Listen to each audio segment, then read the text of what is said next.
अमेरिकी नौसेना का एक विमान वाहक पोत अपनी वापसी उड़ान के दौरान अचानक दिशा भटक गया और रेडियो सिग्नल में भी समस्या आ गई।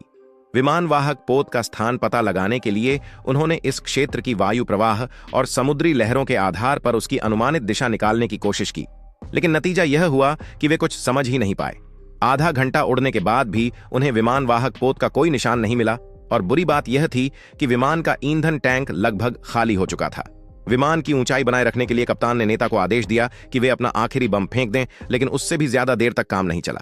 कुछ देर बाद कप्तान मार्क ने पीछे बैठे दोनों सदस्यों को सूचित किया कि ईंधन पूरी तरह खत्म होने से पहले उन्हें विमान की ऊंचाई घटानी पड़ेगी और जल्दी से आवश्यक सामान इकट्ठा कर समुद्र पर आपातकालीन लैंडिंग की तैयारी करनी होगी। इस तरह की आपात स्थिति से वे सभी पहली बार सामना कर रहे थे। इसी वजह से वे काफी घबराए हुए दिख रहे थे, लेकिन इसके बावजूद उन्होंने फुर्ती से सारी तैयारी पूरी कर ली।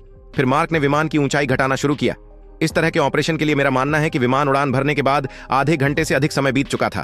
अगर विमान समुद्र को छूते समय हल्का सा भी कोण बिगड़ जाता तो पलक झपकते ही पूरा ढांचा उलट सकता था, लेकिन सौभाग्य से मार्क को वर्षों का उड़ान अनुभव था।